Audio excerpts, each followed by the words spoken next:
Some smiles are impossible to forget, not the joyful ones, not the ones we laugh with, but the ones that feel wrong, as if they shouldn't exist at all. I remember a patient who spoke of ending his life and smiled while saying it. Not from happiness, not from hope. It was a quiet, almost polite smile, and yet it made the room colder. A smile that had already surrendered to something darker than fear. That smile stayed with me long after the session ended, and it is here, in the quiet of my own thoughts, that this diary begins.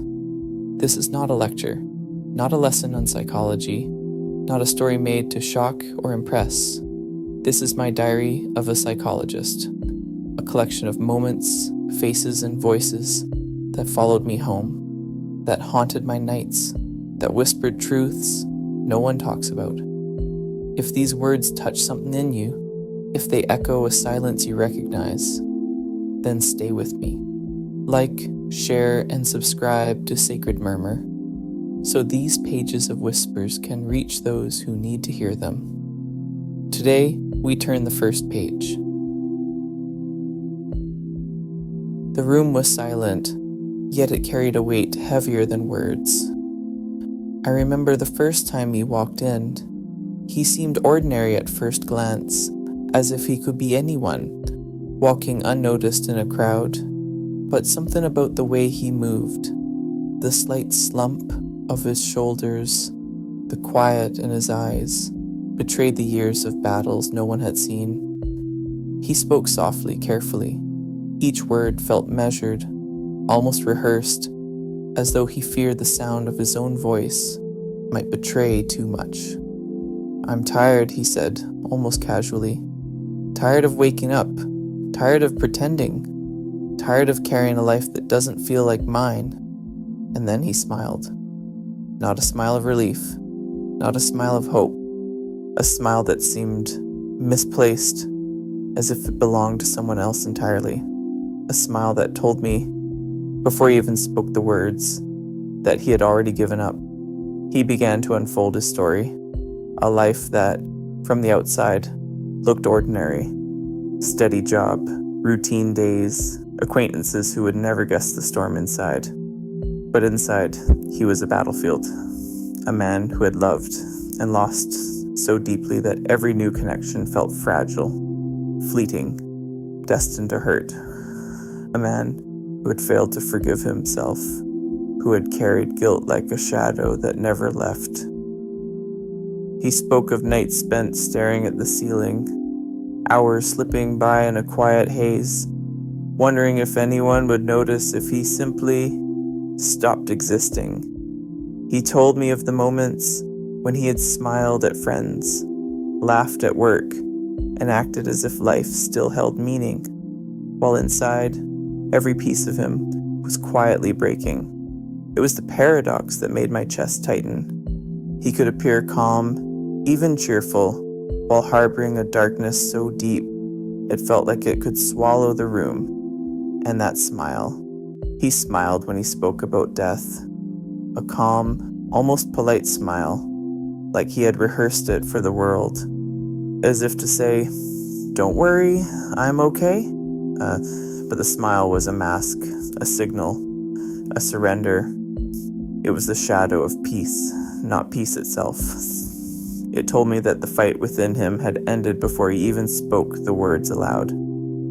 I listened to him recount the moments that led here, the days when rejection piled upon rejection, unnoticed by those around him, the nights when the silence of his apartment was louder than any conversation, the constant ache of feeling unseen, unheard, and unimportant. He told me about his family, not unloving, not cruel, but distant in ways that mattered most. They had offered advice, suggestions, well-meaning words, but he needed presence, attention, understanding, not solutions. He had learned early that the world rewards appearances more than honesty, and slowly, painfully, he adapted. He learned to carry despair quietly, with a polite smile, so that no one would see the storm inside. and as he spoke, I began to notice the small details, the flicker of his fingers, the hesitation before certain words, the way he avoided looking directly at me when mentioning his own worthlessness. These were cracks in the mask, invisible to anyone who wasn't trained to notice them. They were the tiny threads of truth that gave the lie to the smile he wore. I realized then, sitting across from him, that this session was not about talking. It was about witnessing a human being at the edge, sharing pieces of their soul that most people never see. Witnessing despair so quiet it almost whispers, but so heavy it settles in your own chest. He spoke of escape, of the pull toward nothingness, not as drama, not as a plea, but as a fact. And the calmness in his voice, the serenity of his smile, made it worse.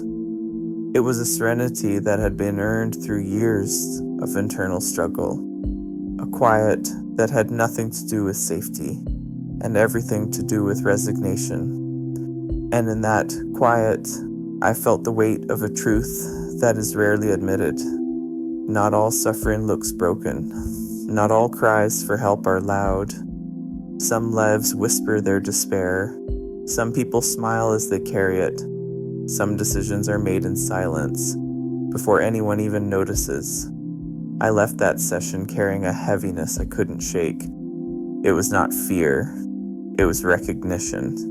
Recognition that despair is invisible, that a calm exterior can hide a storm capable of consuming life itself. It was the knowledge that many around us, perhaps even people we love, may be wearing smiles like his. And that realization is one that stays with you, haunting your thoughts, shaping your nights, leaving echoes in the silence of your own mind. After that session, the memory of his smile haunted me in ways I hadn't anticipated, not because I feared for him alone, but because I began to see shadows in the faces around me, echoes of that same quiet despair hiding behind ordinary expressions. It was in the cashier at the store, the colleague at work, the friend who laughed too brightly. Every smile suddenly seemed to carry secrets, every calm tone a hidden story. And I realized, what if I had missed them before? What if despair doesn't always call out, doesn't always break into chaos, but whispers in soft smiles, waits in polite nods, and moves quietly in the rhythm of daily life? That thought unsettled me. It was no longer just about a patient. It was about the fragility of life in all its forms, the hidden struggles that walk unseen beside us, the invisible lines where suffering and existence intersect. I remembered other faces I had encountered over the years. The teenager who seemed invincible but spoke once, quietly, of wishing he could disappear. The woman who smiled at work, while nights were spent in tears no one could hear. The man who laughed through family dinners while secretly hoping for silence that would never come. And in each case, the pattern was the same: a calm exterior masking an internal storm, a smile that betrayed nothing yet revealed everything, a human being silently negotiating the edge between life and surrender. I felt the weight of universality pressing down on me. How many people do we pass every day, believing they are fine, who are instead silently carrying storms that could drown them at any moment? How many lives are balanced on these quiet precipices, their suffering invisible, their cries inaudible to those who cannot see? And then came the questions I could not silence. How much of despair is hidden behind politeness? How many people are choosing survival, not because life is worth living, but because the world cannot bear the truth of their absence? And how many of us, unknowingly, contribute to the weight they carry by turning away, distracted, oblivious? It was an existential realization, one that pressed against every certainty I had held. That despair doesn't always look broken, that suffering doesn't always scream, that life for many is not a battle against chaos, but a quiet negotiation with emptiness, and the outcome is not always visible until it's too late. And in that understanding, the tension grew. It wasn't just empathy, it was alarm, a recognition that the ordinary can hide the extraordinary weight of human suffering. That danger, in its quietest form, often goes unnoticed, and that each one of us carries the potential to either notice or overlook. I realized that the stakes are not always measured in loud crises. They're measured in smiles, in pauses, in the spaces between words. They are measured in the quiet resilience of some and the silent surrender of others. And in that realization, a fear crept in, not a fear of death itself, but a fear of invisibility, the terrifying possibility that suffering can exist in plain sight, and we will never recognize it until it leaves its mark in ways we cannot undo. That's when I understood the delicate responsibility of being a witness, not just as a psychologist, but as a human, to notice, to listen, to truly see. Because to miss a whisper, to overlook a shadow, can mean that someone crosses the line from despair to finality without ever being heard. And in that tension, I began to see the world differently. Every laugh became a potential mask. Every nod could conceal a storm. Every calm expression was a possibility, a doorway to something darker. It was no longer just the story of a patient. It was a story of humanity, a reminder that beneath ordinary faces lie extraordinary struggles, and that the silence between words often carries more weight than the words themselves. And in that silence, I felt both the fragility and the intensity of life, the unseen battlefields in the hearts of those we meet, the quiet surrender of some, the quiet resilience of others, all moving together in a world that rarely stops to listen. After that session, I couldn't stop thinking about him. The smile, the calmness, the quiet surrender. It lingered in my mind like a shadow I couldn't shake. I began noticing things in my own life I had overlooked before. The pauses in conversations, the subtle tension behind a laugh, the way someone's eyes might avoid contact. I realized I had carried stories before, moments that left their mark, but none like this one. This was different. This was a story that seemed to seep into my own being. At night, I found myself replaying the session in my mind, not as a psychologist, analyzing every word, but as a human, feeling the weight of someone else's despair pressing against my chest. I felt a strange helplessness, a sense of responsibility I could not fully bear.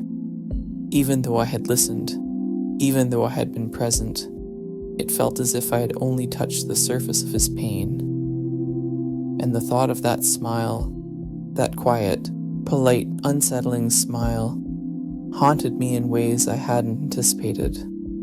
It was in dreams, in fleeting moments during the day, in reflections in the mirror. I realized that to witness despair is not only to understand it, but also to carry a part of it with you. I began questioning myself. Had I done enough? Could I have reached him in a way that might have made a difference? Or was some part of him already lost, long before he stepped into my office? It forced me to confront my own vulnerabilities, to recognize that I too wear masks, that I too have hidden corners in my mind where sorrow lingers quietly, and that every person I meet might be carrying something unseen, something heavy enough to shadow the most ordinary smile. I started to notice my own reactions, the fatigue from carrying too many invisible burdens, the silent tension in moments when I should have been relaxed, the weight of stories that I cannot fully leave behind. It became clear that empathy is not without cost. To truly witness another's pain is to invite it into yourself, to walk alongside their shadow, even briefly, and feel its shape within you. And yet, in that weight, there is a strange clarity, a recognition that life is fragile, that moments of joy and sorrow are intertwined, and that the responsibility of noticing, of truly seeing, is one of the most profound things we can offer each other. I carry that smile with me, not as a burden, but as a reminder that every human face might be hiding a storm, a reminder that even when people appear calm, even when they seem ordinary, they might be negotiating the edge of existence quietly, alone. And I realize now that my work, my listening, my witnessing is not just a profession. It is an act of human connection, a fragile, imperfect, but essential bridge between the silent despair of one person and the care, understanding, and presence of another. That is what he left me. Not answers, not solutions, but awareness. A shadow of truth that I carry into every encounter, and a reminder that seeing someone, truly seeing them, can be the difference between being unnoticed and being remembered. From that day on, I began to see the hidden currents that flow beneath every human face. Every smile carries a story, some joyful, some quietly desperate. Every laugh can be a mask, hiding a weight no one can measure. I learned that empathy is not just about listening to words.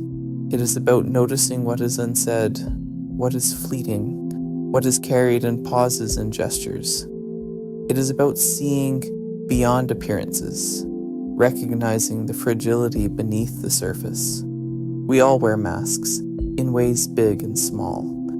Sometimes to protect ourselves, sometimes to protect others, sometimes because the world simply does not notice the cracks until it's too late. And perhaps the most haunting truth is this: suffering does not always announce itself.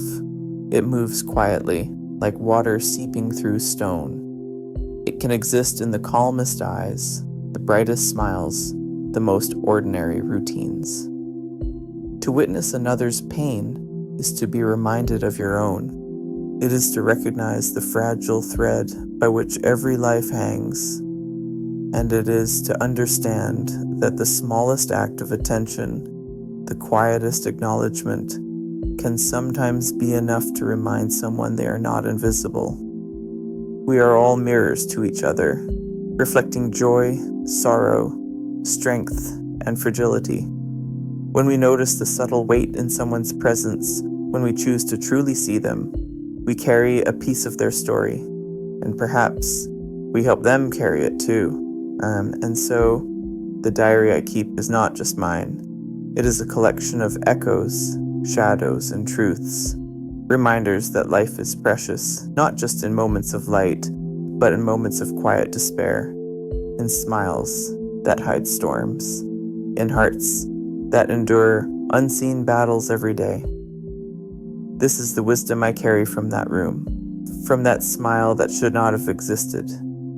It is a reminder that noticing matters, listening matters, being present, even in silence, matters more than we can ever measure. And now, as we close this page of the diary, I am left with a silence that speaks louder than words. That smile, calm yet surrendering, still lingers, not just in my memory, but in every quiet moment I notice around me, in every face I pass. Life is fragile, not always in ways we see. Sometimes the edge is hidden behind ordinary gestures. Sometimes the storms inside us go unnoticed, even by those closest to us. But perhaps that is why witnessing matters. To see someone, truly see them, is a quiet act of care. To notice a subtle weight in a smile, a pause in a laugh, a shadow behind the eyes, is to acknowledge the invisible battles that define their existence. We cannot carry the world's suffering alone, but we can carry awareness, presence, and attention. And that may be the most profound act of humanity there is, to look beyond the surface, to honor the stories hidden in silence. That is why the diary exists. Not to shock, not to instruct, but to remind us that life, fragile and hidden, deserves to be noticed, and that even the quietest despair can leave echoes that teach, that stay, that linger.